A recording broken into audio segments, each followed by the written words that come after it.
Nous en sommes maintenant rendus à la période de questions et de réponses orales.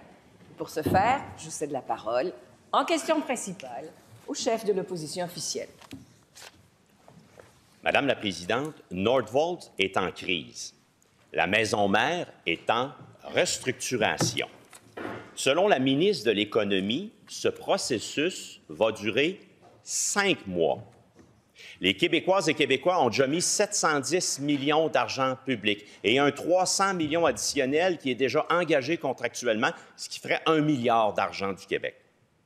Jeudi dernier, le premier ministre a dit qu'il faut faire la distinction entre Nordvolt en Suède et Nordvolt au Québec. On se demande encore comment il peut séparer les deux. Jeudi dernier, écoutez bien, Madame la Présidente, la ministre de l'Économie a dit ce qui suit quant au projet Nordvolt Québec. Dans le compte, il reste quelques centaines de millions. Ces liquidités sont suffisantes pour les 18 prochains mois. C'est la maison mère qui a injecté ces millions. C'est le Québec qui a un contrôle sur cet argent-là. C'est nous qui autorisons les sorties de fonds de ce compte-là. Question. Comment ça marche? Comment le gouvernement du Québec exerce-t-il son droit de regard sur les sorties de fonds? Question toute simple, mais capitale. La réponse du premier ministre. Oui, Madame la Présidente, depuis qu'on est au gouvernement, depuis 6 ans, on a pris une approche très différente du gouvernement libéral en économie. On a demandé et à Investissement Québec et à la Caisse de dépôt d'en faire beaucoup plus pour augmenter les investissements des entreprises. D'ailleurs, Madame la Présidente, quand on regarde la moyenne depuis 6 ans, le Québec, quand on regarde les investissements des entreprises, on a fait mieux que l'Ontario, on a fait mieux que le reste du Canada. C'est du jamais vu. Évidemment, Madame la Présidente, le Québec est en compétition avec les autres provinces, les autres pays, pour attirer des investissements au Québec. Donc, tous les pays, tous les États contribuent à certains projets pour essayer d'attirer des entreprises. Et Madame la Présidente, le calcul qui est fait, c'est de dire, est-ce que j'anticipe en moyenne plus de retombées pour les Québécois que le coût de mon intervention? Puis, Madame la Présidente, ce qui est extraordinaire, c'est ma plus grande fierté depuis 6 ans, c'est que pour la première fois depuis 20 ans, depuis 6 ans, on a battu le reste du Canada, on a battu l'Ontario pour la croissance économique par habitant, pour l'augmentation de salaire moyenne, pour le revenu disponible, donc après inflation, après impôt, on a battu l'Ontario et le reste du Canada.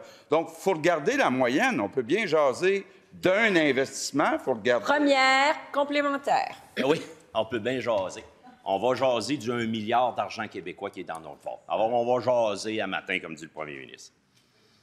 Puis je me refuse de croire qu'il a juste dit oui à 3,7 milliards le financement public avec le fédéral sans s'occuper de ce qui se passe. Ça fait des mois qu'on en parle. Il y a quelques centaines de millions dans le compte pour le projet de Nordvolt Québec, qui a été mis par la maison mère, et sa ministre dit c'est nous qui autorisons les sorties de fonds. Je demande au premier ministre comment il exerce, le gouvernement du Québec, son droit de regard sur les sorties de fonds. La réponse du premier ministre. Madame la Présidente, je me souviens très bien de l'intervention du député là, qui est à la chefferie au Parti libéral, Marguerite Bourgeois, quand on a annoncé que le gouvernement fédéral investirait des milliards en Ontario dans la filière batterie pour Volkswagen, pour Chrysler, Stellantis, le porte-parole a dit « Qu'est-ce que le Québec fait? Comment ça se fait que le Québec n'a pas d'investissement? » Madame la Présidente, on est allé chercher GM, on est allé chercher une dizaine d'entreprises, dont Nordvolt. Puis évidemment, on n'entend pas le Parti libéral parler des autres investissements. Deuxième complémentaire. J'ai donné 2 occasions de répondre. Il ne sait pas comment ça marche, mais sa ministre a dit qu'on a un droit de regard sur les sorties de fonds, mais lui, il ne sait pas. 1 milliard d'argent québécois. Deuxième question. Le projet au Québec est financé pour 18 mois seulement. La ministre a dit tout va dépendre d'investisseurs ou pas quant à l'avenir du projet. Cerruti Nordvolt a dit nous avons prévu de lever de l'argent ici au Canada. Question, qui seront ces investisseurs desquels dépend le projet du Québec? La réponse du premier ministre. Oui, Madame la Présidente, j'ai été très clair qu'il n'est pas question d'ajouter des sommes pour le gouvernement du Québec. Mais quand on a fait l'entente avec Nordvolt, on s'est entendu pour qu'une somme soit investie au Québec avec le terrain en garantie, puis qu'une somme soit investie en débenture à la compagnie mère en Suède, qui a déjà des usines. Maintenant, comme le dit le président de Nordvolt, le projet est toujours possible au Québec. Il y a une restructuration au niveau de la compagnie mère. Mais, Madame la Présidente, je le répète, il ne faut pas regarder juste un placement, il faut regarder l'ensemble de l'œuvre. Troisième complémentaire. Notre point est le suivant. S'il y a une restructuration de la compagnie mère, il y a nécessairement une restructuration du projet Nordvolt Québec. La maison mère est plus là. Elle n'est plus là. Il était prévu qu'elle mette de l'argent dans le projet Québec. La ministre de l'Économie a dit la semaine passée la survie du projet dépend de trouver des investisseurs. Cerruti a dit oui, il va falloir les trouver au Canada. Le projet du Québec, donc, avec la faillite de la maison mère, est à risque. Qui seront ces investisseurs desquels dépend le projet? La réponse du premier ministre. Bien, Madame la Présidente, je le répète, ce qui est important, c'est la moyenne au bâton. Oh oui! Nordic Craft, 270 emplois. Family Prix, 230 emplois. Kruger, 169 emplois. Premier Tech, 137 emplois. La Davy, 1800 emplois. Minerai de fer Québec, 600 emplois. MDA, 600 emplois. Télésat, 360 emplois. Pratt & Whitney, 340 emplois. EcoPro, 340 emplois. Volta, 260 emplois. IBM, 250 emplois. Duravit, 240 emplois.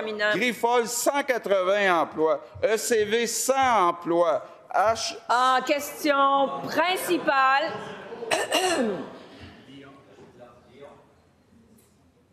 Il n'y a qu'une seule personne qui aura le droit de parole maintenant. Je reconnais la députée de Saint-Laurent. Merci beaucoup, Madame la Présidente. J'imagine qu'il a manqué de temps pour nous parler de Lyon et de Taïga et que dans pas long, le premier ministre va nous dire que c'est grâce à lui que Desjardins existe. Hein? Rien de moins. Maintenant, depuis hier, on a posé une question assez simple à la ministre de l'Économie, de l'Énergie et de l'Innovation. Moi, je pense qu'elle est en mesure de nous répondre sur les 22 entreprises qui sont partagées, les mégawatts, aussi précieux soient-ils. La seule qui est québécoise, elle a reçu combien de mégawatts? La réponse de la ministre de l'Économie, de l'Innovation et de l'Énergie. Oui, Madame la Présidente, je suis contente de pouvoir revenir sur ce sujet-là pour, en fait, préciser, clarifier certains faits qui ont été évoqués hier. Alors, il y a effectivement 12 entreprises sur les 22 projets qui ont été acceptés pour l'octroi de mégawatts au dernier appel. Donc, 12 entreprises qui sont présentes au Québec. Donc, il ne faudrait pas laisser entendre que ce ne sont que des entreprises étrangères qui ont bénéficié de l'ensemble des blocs d'énergie qui ont été octroyés par Hydro-Québec, puisque 12 entreprises sur les 22, on parle donc de 50 sont déjà établies au Québec. Donc, soit qu'elles exploitent des installations manufacturières, industrielles, ou qu'elles ont un siège social situé au Québec au moment d'octroyer ces mégawatts. Alors, je pense que c'est important de rectifier le tir. Et également, je parlais de l'importance d'équilibrer l'octroi des mégawatts en fonction de la taille des entreprises hier, à savoir qu'on doit avoir un certain équilibre entre des PME et des grandes entreprises. Or, 7 des 7 projets sur les 22 qui ont été acceptés concernent des petites et moyennes entreprises, Madame la Présidente. Alors, on voit quand même qu'il y a une attention particulière importante accordée aux PME. Première complémentaire. Madame la Présidente, moi, je cite la ministre de l'Économie, de l'Énergie et de l'Innovation. La dernière fois que j'ai regardé, c'est la même personne. Elle était en entrevue avec les affaires, en table éditoriale. C'est elle-même qui dit qu'il y en a une seule sur 22 qui est québécoise. C'est pas moi, c'est elle. Alors, si elle veut rectifier le tir, il faudrait que la ministre de l'Économie parle avec la ministre de l'Énergie et qu'ensemble, ils innovent pour s'assurer qu'il y a une cohérence entre la table éditoriale et le Salon Rouge. En attendant, la question est simple. Combien de mégawatts à l'entreprise québécoise? La réponse de la ministre. Oui, j'aimerais préciser. Donc, 12 entreprises sur les 22 sont présentes au Québec et 7 projets sur les 22 sont en fait des projets qui sont portés par des PME. Donc, à terme, les nouveaux projets vont créer 7 400 nouveaux emplois directs au Québec. Donc, une part importante de notre activité économique va découler de ces octrois de mégawatts. Et je le rappelle, en fait, on est face à un resserrement de l'offre énergétique dans le cadre de la transition énergétique. Et c'est important qu'on choisisse des projets qui sont porteurs pour le Québec. Porteurs soit en termes de création d'emplois, de plus-value générée par les entreprises, porteurs également sur le plan environnemental et social. Deuxième complémentaire. Pour ceux qui nous écoutent, une PME, là, c'est le nombre d'employés. À l'écouter la ministre, je pense qu'elle va même qualifier Nordvolt de PME parce que sur le site du registre des entreprises du Québec, en ce moment, ils ont entre 1 à 5 employés. Donc là, j'aimerais avoir un peu plus de sérieux. Ma question est vraiment simple. Il y a une seule entreprise sur les 22 qui est québécoise. Pourquoi le gouvernement refuse de nous dire combien qu'elle a eu des mégawatts, cette entreprise? Est-ce que c'est parce qu'elle n'a vraiment eu que des miettes et que c'est trop gênant de dire que pour les entreprises du Québec, vous allez donner que des restants pendant que vous déroulez le tapis rouge pour les étrangers? La réponse de la ministre.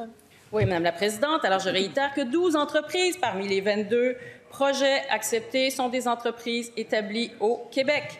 Alors, je sais que la collègue de l'opposition aime beaucoup le projet des forges de Sorel. Ils sont établis au Québec. Or, je lui dis qu'il y a 12 entreprises parmi les 22 qui sont acceptées pour l'octroi du dernier bloc d'énergie. Il y en aura un autre, un octroi de bloc d'énergie d'importance au cours des prochains mois. Alors, nous allons veiller, comme toujours, à avoir un équilibre à la fois entre des PME, des entreprises internationales et des entreprises québécoises et celles qui émanent de l'étranger. Merci. En question principale, je reconnais maintenant le député de Nelligan. Merci, Madame la Présidente. Le Premier ministre, il y a un an, s'est engagé dans son propre comté à régler 2 enjeux. Il était devant les membres de la Chambre de commerce de la MRC de l'Assomption. 2 enjeux très clairs, parce qu'il s'agit de son comté. Régler l'échangeur 40-640, et je le cite, 200 000 véhicules par jour, on s'est engagé à revoir la configuration de l'échangeur, on va l'adapter à la nouvelle réalité. Deuxième enjeu, je veux bien être clair avec vous autres. On va avoir un projet de transport collectif qui va se rendre dans la Naudière. 1 an plus tard, Madame la Présidente, 0 réalisé dans ce propre comté. Alors, Madame la Présidente, le maire de Repentigny, M. Dufour, est à bout de souffle et il se demande si le Premier ministre va donner le go au PSE dans son propre comté. Les gens de Repentigny aujourd'hui veulent un go. Est-ce qu'il va leur donner le go, Madame la Présidente? C'est un ancien slogan, ça, Monsieur le leader du gouvernement. C'est peut-être ce que vous allez nous dire. Je vous écoute brièvement. Madame la Présidente, il faudrait faire attention. Je ne sais pas si le leader de l'opposition officielle l'a dit en français ou en anglais. S'il l'a dit en français, c'est pas possible de le faire. Il faut s'appeler par le titre et le nom. C'est beau, Monsieur le leader du gouvernement. Nous avons tous compris ici le jeu de mots. Et maintenant, j'aimerais entendre la réponse d'une ministre ou d'un ministre. Alors, la ministre des Transports et de la Mobilité durable. Oui, merci, Madame la Présidente. Je suis heureuse d'avoir une question. J'en ai pas souvent, donc quand j'en ai une, j'en profite. En plus du Parti libéral, qui est de mieux placé que le Parti libéral qui n'a rien fait dans l'Est de Montréal pour nous demander pourquoi il ne s'est rien fait dans l'Est de Montréal? Alors, Madame la Présidente, puis comme je le dis souvent, ils ont fait le REM, on salue le REM, c'est un projet qu'on aime le REM, mais comme par hasard, ils couvrent l'ouest de Montréal parce qu'ils ne s'occupaient que du West Island. Or, nous, Madame la Présidente, on s'occupe de l'est de Montréal. J'ai mes tableaux, mais je vais y venir dans une autre question. Le projet structurant de l'Est, Madame la Présidente, blague à part, là, et on est en train de réaliser le prolongement de la ligne bleue. En passant, il n'en a pas parlé. Il n'en a pas parlé parce qu'il sait que c'est une réalisation de la CAQ dans l'Est de Montréal, puis ça les choque, mais que voulez-vous, c'est la réalité. Donc, le projet structurant de l'Est, on le sait, il y a eu un rapport de la RTM sur un tracé qui a été approuvé non seulement par la Ville de Montréal, mais par les maires de la Couronne-Nord. J'étais le 8 novembre dernier dans la belle circonscription de l'Assomption avec le maire de Repentigny, le maire de l'Assomption et d'autres maires de la Couronne-Nord, où on s'est dit que le projet qui est sur la table est un projet intéressant. On continue les discussions, on continue de travailler pour le faire avancer. Et heureusement, on aura Mobilité Infra-Québec parce qu'après 84 heures de travaux, on l'a fini l'étude détaillée hier soir et je continue. Première, complémentaire. Madame la Présidente, si ça marche, le maire de Repentigny ne sera pas obligé aujourd'hui de faire cette sortie. Il n'y a rien qui bouge. J'interpelle le député de l'Assomption, Madame la Présidente. Il répond quoi à ces citoyens qui veulent que ça avance? Est-ce qu'il a le courage de se lever aujourd'hui et leur dire que 25 millions, je vais la mettre sur la table? Qu'il se lève, qu'il répond à ses concitoyens. Ils veulent le PSE. Est-ce qu'il va débloquer 25 millions de dollars? Oui ou non? La question est très simple. Est-ce qu'il va mettre sur la table 25 millions de dollars? Je vous dis, Monsieur de Lolidaire, que ce n'est pas un tableau didactique, la réponse de la ministre. Madame la Présidente, est-ce que le député de Nelligan, le Parti libéral, aura le courage de dire qu'ils n'ont rien fait dans l'Est? Est-ce qu'ils ont le courage d'applaudir la CAQ, d'enfin réaliser le prolongement de la ligne bleue? Est-ce qu'ils ont le courage de reconnaître que nous, on est en train de faire avancer un projet structurant pour l'Est de Montréal? Que nous avons mis de l'argent au PQI, Madame la Présidente, pour un projet structurant dans l'Est de Montréal? Regardez ça ici, là. J'ai un nouveau tableau que j'attendais de montrer. Les investissements en transport collectif. OK? C'est assez clair et binaire, là. Je pense que tout le monde va comprendre. Les investissements en transport collectif, on voit que les colonnes bleues, c'est la CAQ, et les colonnes rouges, c'est les libéraux. C'est quoi les plus grosses colonnes, Madame la Présidente? Les colonnes de la CAQ. En terminant. Alors, on investit plus qu'eux, on fait plus de projets qu'eux, qu'ils aient le courage de le reconnaître. Deuxième. Oh, s'il vous plaît.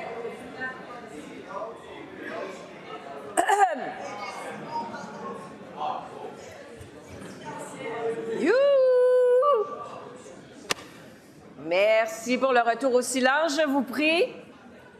Question complémentaire. Je reconnais le chef de l'opposition officielle. Oui, Madame la Présidente, on a entendu notre collègue leader de l'opposition officielle citer le premier ministre à l'époque avec toute sa foudre, sa détermination, le courage politique de dire « on va livrer, on va livrer ». Maintenant, c'est le temps de livrer. Alors, je lui pose la question. La RTM est prête, elle, à avancer 25 millions pour démarrer l'étude de l'avant-projet pour un projet structurant de l'Est. On répète la question au premier ministre. Est-ce qu'il s'engage aujourd'hui à défendre sa région et lancer le projet structurant de l'Est comme il s'y était engagé? La réponse du premier ministre. Oui, ça me fait vraiment plaisir de répondre à cette question-là parce que j'ai justement eu une bonne discussion il y a quelques semaines avec Nicolas Dufault, qui est le maire de Repentigny. Et Madame la Présidente, le premier projet qui avait été déposé par la RTM, Nicolas Dufault n'aimait pas où le projet aboutissait à Repentigny. Donc, on a modifié le projet et Nicolas Dufault est maintenant content de ce qui est proposé à Repentigny. Donc, Madame la Présidente, on avance sur le projet. Contrairement au Parti libéral qui a juste travaillé dans le West Island, puis je ne peux pas être contre ça, là, ça me fait plaisir quand je vais voir ma mère dans le West Island, mais il était temps, Madame la... En question... Chut, je vous entends. En question principale, une seule personne a le droit de parole ici, et je reconnais le chef du deuxième groupe d'opposition. Merci, Madame la Présidente. Au Québec, c'est souvent plus payant de travailler dans un Costco que travailler dans un CPE. Au Québec, il y a des éducatrices qui font des ménages la fin de semaine parce que la vie coûte trop cher.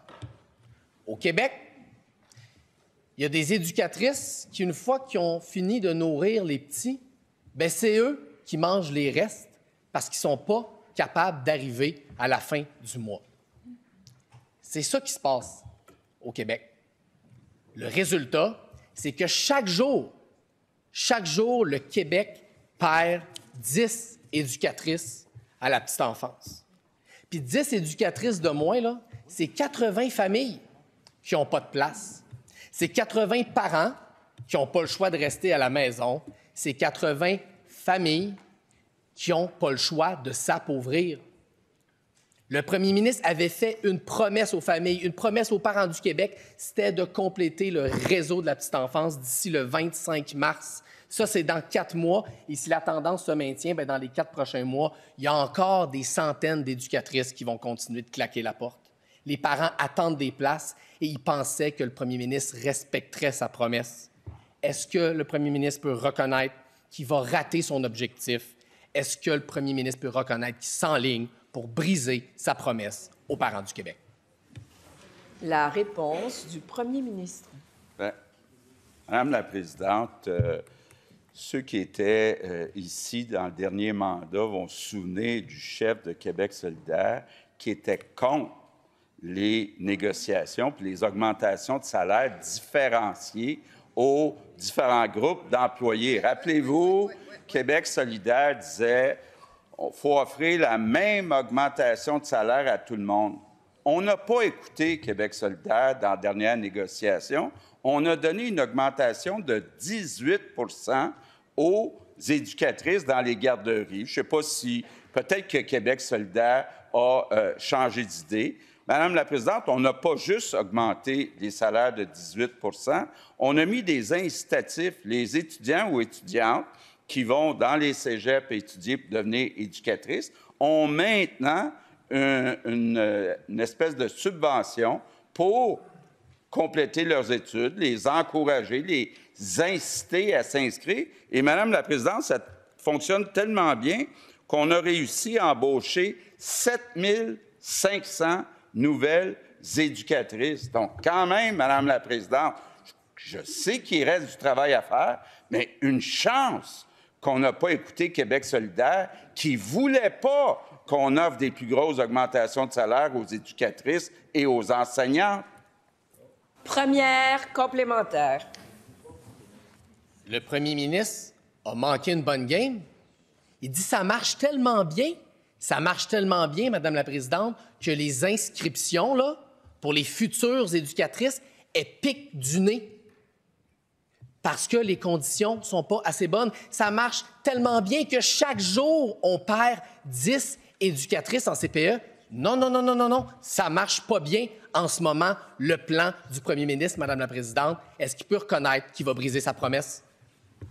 La réponse du premier ministre. Madame la présidente, je vais être clair, là. Au net, il est rentré 7 500 éducatrices de plus. Donc, c'est pas assez. On a besoin de plus que ça parce que les besoins sont grandissants. Puis là, je ne ferai pas choquer le chef de Québec solidaire en disant pourquoi, mais on sait tous pourquoi. Il y a une augmentation très importante des besoins. Maintenant, on est actuellement en négociation avec les éducatrices. Évidemment, on sait que Québec solidaire va être encore une fois sur les lignes de piquetage. Nous, on respecte quand même la capacité de payer des contribuables québécois. Deuxième complémentaire. Je plaide coupable, Madame la présidente. Je fais partie, et j'en suis fier, de la majorité des parents québécois qui appuient les éducatrices parce qu'on sait, nous, le travail qu'ils font au jour le jour pour nos enfants. Puis oui, on a compris, nous autres, les parents du Québec, qu'aider ces femmes-là, c'est aider nos enfants, puis c'est aider l'avenir du Québec. Si le premier ministre n'est pas d'accord avec ça, ça lui appartient. J'aimerais qu'il ait le courage de me répondre. Est-ce qu'il peut leur reconnaître que le réseau ne sera pas complété le 25 mars? La réponse du premier ministre. Bien, Madame la présidente, parlant de courage, est-ce que le chef de Québec solidaire va reconnaître qu'il faisait une erreur en disant qu'il faut donner les mêmes augmentations de salaire à tous les employés de l'État? Est-ce qu'il va reconnaître que c'était une erreur, qu'on a bien faite pour la première fois dans l'histoire du Québec?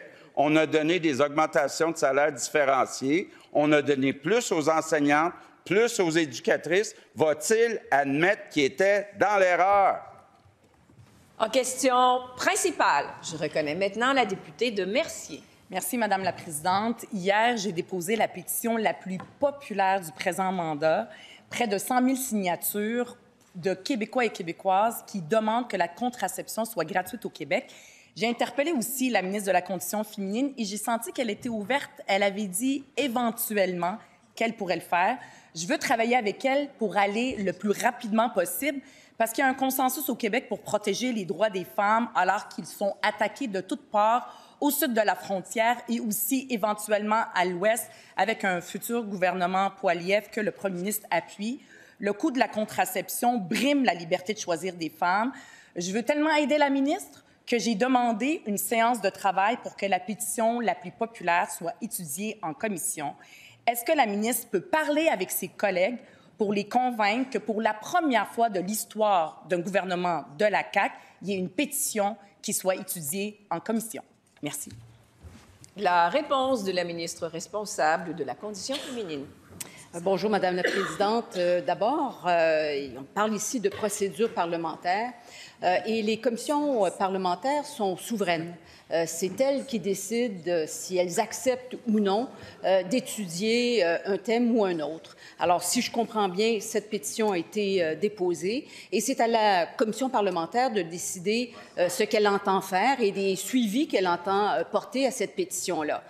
Si la commission parlementaire décide qu'elle veut étudier, c'est certain que je me gouvernerai en conséquence. Et la même chose, si la commission parlementaire décide de ne pas étudier ou de donner suite à cette pétition, elle a simplement ses propres raisons et je me gouvernerai en conséquence. Entre-temps, comme je vous disais, nous avons déposé un plan d'action gouvernemental sur l'accès à l'avortement la semaine dernière et il y a un volet qui touche à la question de la contraception.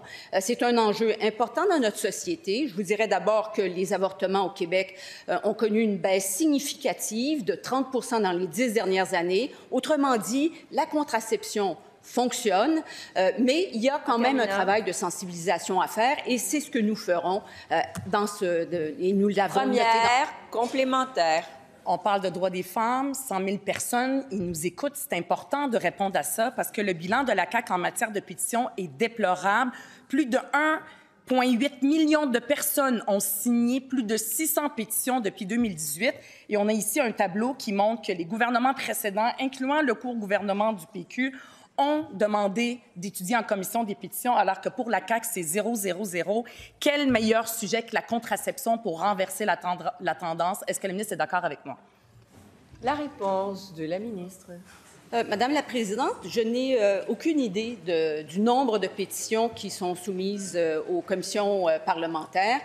Et comme je vous ai dit, c'est aux commissions parlementaires de déterminer si elles étudient ou non le dépôt d'une pétition.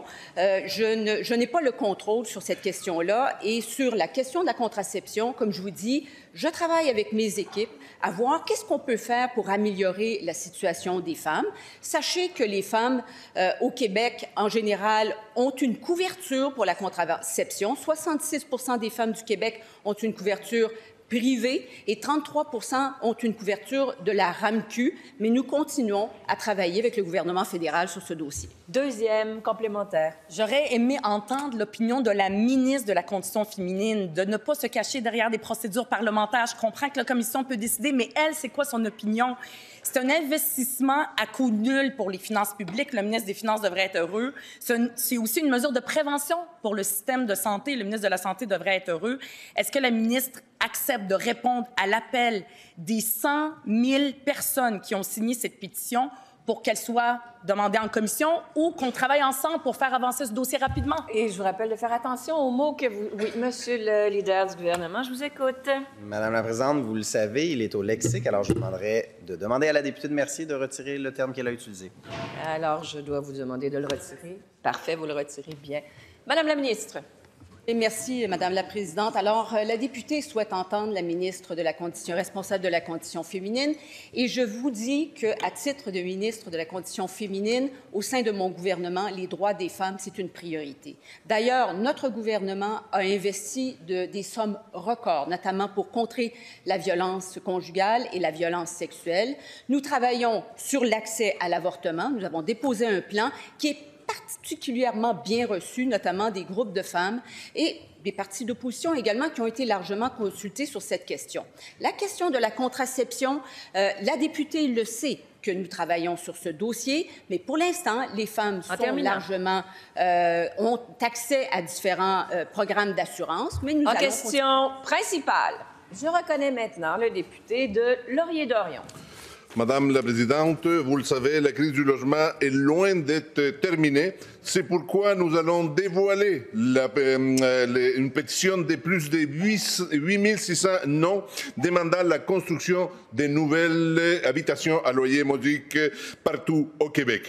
La construction de plus d'HLM viendrait soulager grandement la pression énorme subie par les locataires à faible revenu. Ce sont eux qui s'appauvrissent à mesure que des spéculateurs augmentent les loyers de façon abusive. En ce moment même, 34 000 ménages à faible revenu sont en attente d'avoir un HLM au Québec. La ministre devrait donc concentrer ses efforts et créer un programme spécifique afin d'augmenter de 5 000 nouvelles unités les parcs de HLM dont le nombre n'a pratiquement pas bougé depuis 30 ans.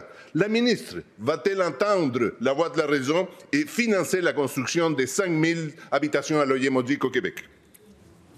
La réponse de la ministre responsable de l'Habitation. Merci, Madame la Présidente. Écoutez, merci au député de Laurier-Dorion pour sa question. Ça va me permettre de rappeler tout ce qu'on fait en habitation depuis 2 ans. Puis je pense qu'il était quand même aux premières loges là, pour voir ce qui se passait. Première chose, c'est difficile pour beaucoup de monde et notre gouvernement en est conscient. Et moi, en cette Chambre, je l'ai dit à plusieurs reprises, il faut s'occuper des gens vulnérables. Donc, principalement, les gens qui sont visés là, ou qui sont des clientèles pour nos HLM. Mais je pense qu'il ne faut pas être dogmatique dans la façon d'y parvenir, parce qu'on l'a dit souvent, il faut augmenter le nombre de logements. En ce moment, il y a plus de 24 000 logements financés par le gouvernement qui sont à différentes étapes de réalisation. Et donc, ce n'est pas un programme spécifique pour une clientèle spécifique, c'est une multiplicité d'interventions. Alors, on a notre programme d'habitation abordable qui est plus souple, qui donne des résultats, ça sort de terre. On a réglé l'ancien programme Accès Logis, ce qui devait sortir de terre est en branle. Ensuite de ça, on a fait des partenariats avec des bâtisseurs qualifiés, des gens compétents, capables de livrer dans les... Première complémentaire.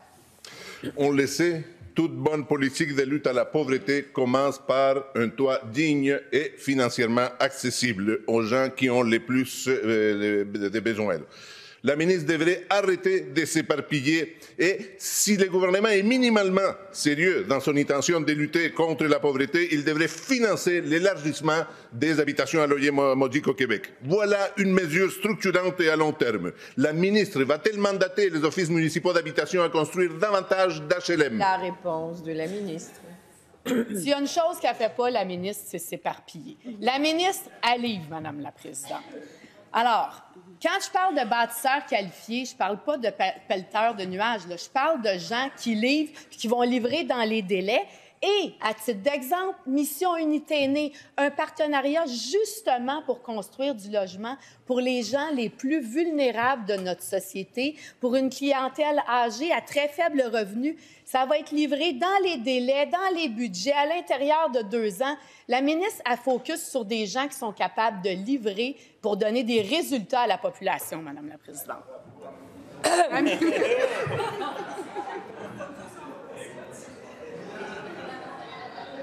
Est-ce que je vous dérange? S'il vous plaît, pas de commentaires après les réponses non plus.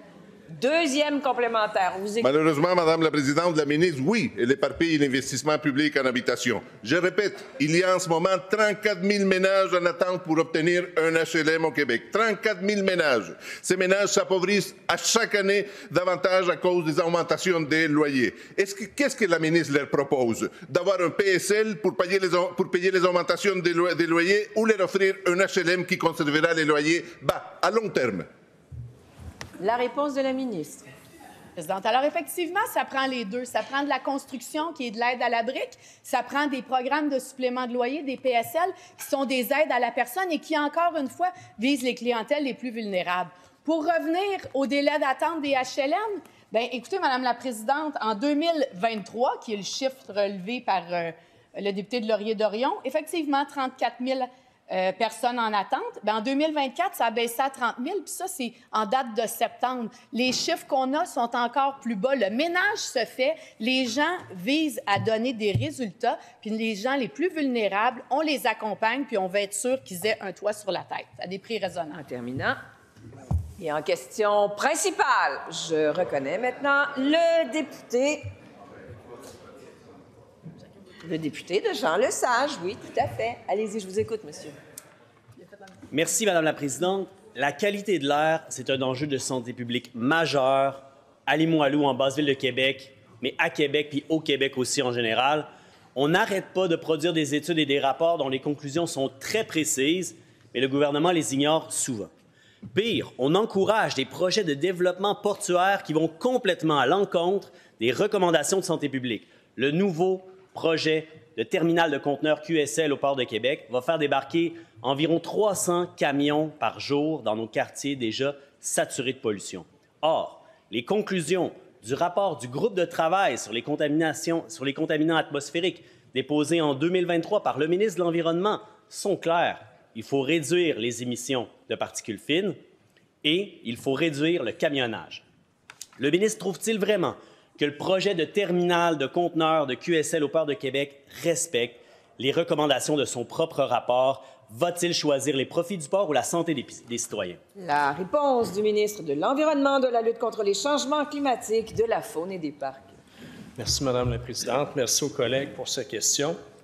Je souhaite vivement qu'il ait pu prendre connaissance d'un rapport qu'on a publié il y a quelques heures, tout juste, sur l'évolution des contaminants atmosphériques au Québec depuis les dernières années. Et la progression, elle est drôlement intéressante. On va dans la bonne direction, Madame la Présidente, et de façon très notable, et ça au niveau de plusieurs types de contaminants. Ce qu'il faut noter aussi au cours des dernières années, c'est une collaboration renouvelée avec la Ville de Québec, avec le Port de Québec, avec le ministère de l'Environnement aussi pour assurer une plus grande transparence. Dorénavant, les données sont publiques de façon régulière et de façon continue et peuvent être analysées de façon indépendante. Donc, ce sont des avancées qui doivent être soulignées. Pour ce qui est du dossier dont fait mention le collègue, j'invite à reprendre les propos du maire de Québec qui dit « Comment peut-on juger un projet si on n'a pas la possibilité de le présenter? » On est à cette étape-ci. Les promoteurs font la promotion d'un projet. Le député sait très bien qu'on a des règles environnementales très strictes. Donc, c'est un projet qui sera analysé à sa juste valeur et ensuite une décision pourra être prise. Première complémentaire. Madame la Présidente, le rapport de la santé publique, Mon environnement, ma santé, là, publié tout de suite après celui du GTCA, allait même plus loin en recommandant de transformer l'autoroute du Frein-Montmorency en boulevard urbain. Et ça, le gouvernement l'a fait et je l'en remercie. C'est une excellente chose. Par contre, comment concevoir de faire cohabiter la phase 4 de la promenade Samuel de Champlain avec 300 camions lourds par jour qui passent juste à côté? La réponse de la ministre des Transports et de la Mobilité durable. Oui, bien, Madame la Présidente, c'est là qu'on voit une fois de plus toute la différence entre Québec solidaire et la Coalition Avenir Québec. Nous, à la Coalition Avenir Québec, on veut faire du développement économique. On veut des projets qui sont porteurs pour l'économie du Québec, pour toutes les régions du Québec, notamment ici dans notre capitale nationale. Le député n'est pas sans savoir qu'il y a eu un projet à l'époque qui s'appelait Laurentia, qui n'a pas fonctionné pour toutes sortes de raisons. Il faut dire que les ports sont fédéraux, premièrement, donc ce port-là relève du gouvernement fédéral, mais on travaille en étroite collaboration. J'ai de régulières discussions avec l'actuel PDG, futur délégué à Tokyo, et la présidente du conseil d'administration du Port de Québec sur le prochain projet qui s'en vient. On avait 700 000 conteneurs qui étaient prévus dans Laurentia, maintenant on est à 250 000. On a une profondeur qui nous donne un avantage distinctif à Québec. Il faut l'exploiter pour le bénéfice de nos citoyens. Deuxième complémentaire. L'air de Limoilou, de la Basse-Ville, elle est saturée de pollution. Elle est saturée. La santé publique dit qu'il faut réduire le camionnage, il faut réduire la pollution et les particules fines. Ce que la ministre est en train de dire aux Québécoises et aux Québécois de partout, et particulièrement ceux de Québec, c'est que ça ne nous dérange pas. Ça ne dérange pas la CAQ, cette affaire-là de la santé. Ils préfèrent les profits des multinationales qui transportent du nickel au port. Ils préfèrent les profits du port de Québec à la santé du monde. C'est ça que j'entends. La réponse de la ministre des Transports.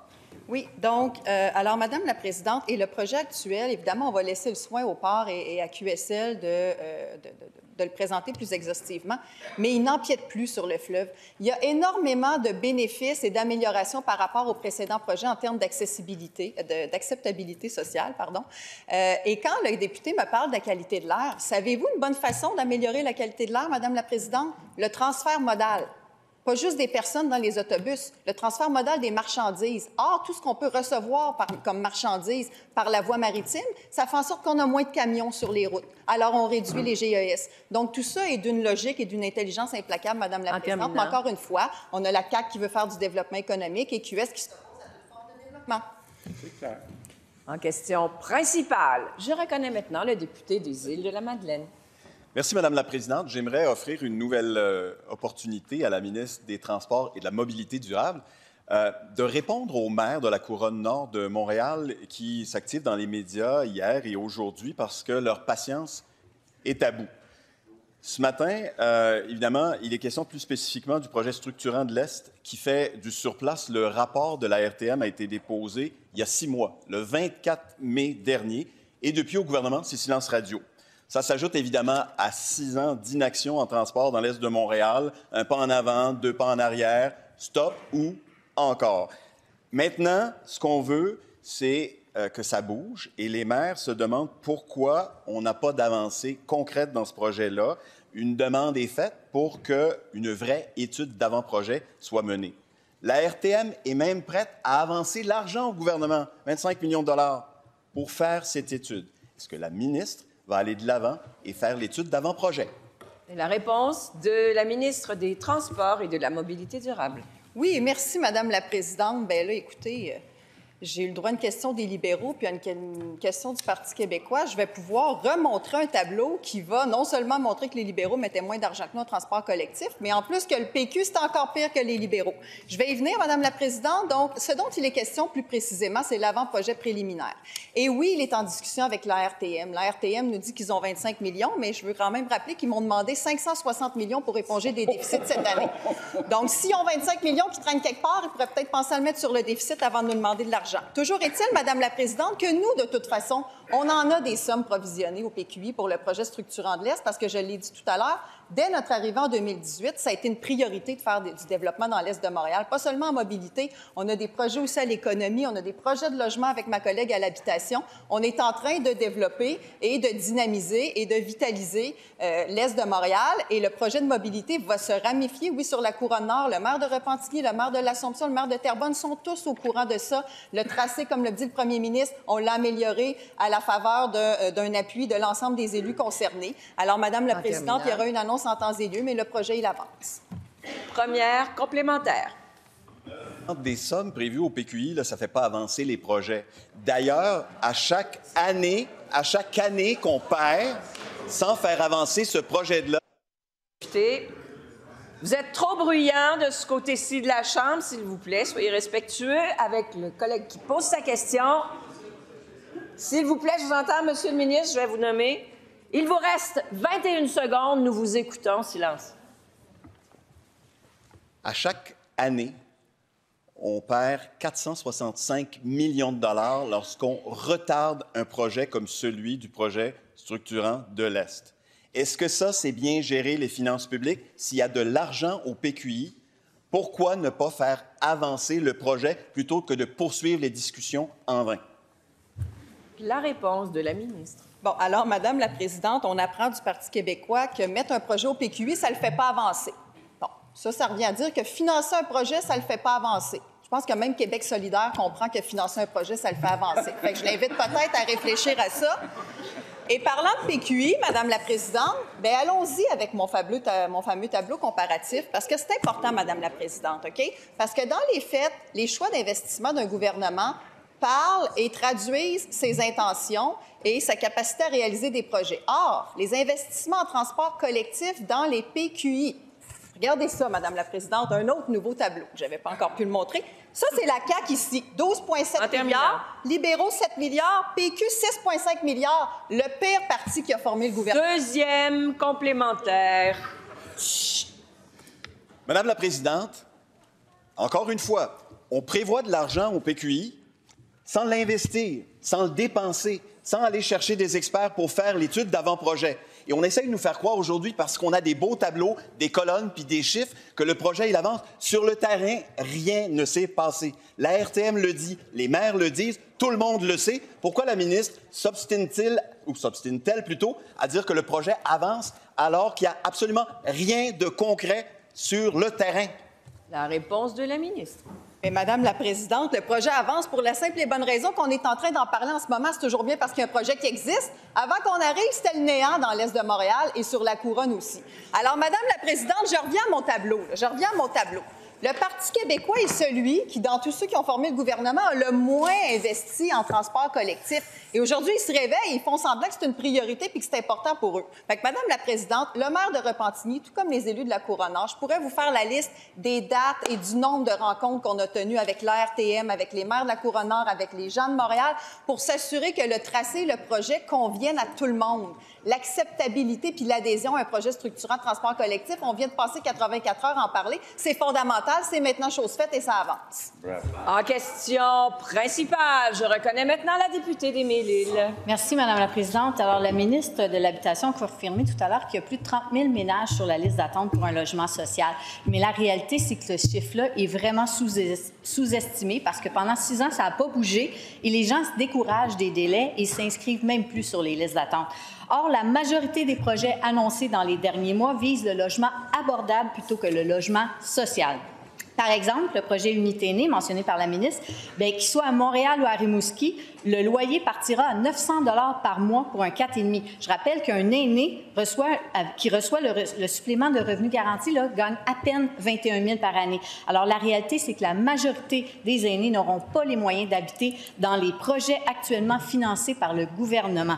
Mais 70 % des résidents de HLM sont des aînés parce que là, ils peuvent le payer le loyer. Alors, je demande, est-ce que le logement social est toujours sur le radar de la ministre? Et si oui, quel est son plan pour réduire la liste d'attente? La réponse de la ministre responsable de l'Habitation. Madame la Présidente, je reprends l'exemple que je donnais tantôt avec Mission Unité Aînée. C'est un projet qui vise la clientèle la plus défavorisée, les aînés les plus défavorisés. Alors, c'est faux de dire que le gouvernement ne s'occupe pas de cette clientèle-là. Au contraire, on s'en occupe avec des solutions qui vont porter fruit et qui portent déjà fruit. Merci, Madame la Présidente. Mais attention au propos que vous avez dit, le terme était peut-être inapproprié. Cela met fin à la période de questions et de réponses orales.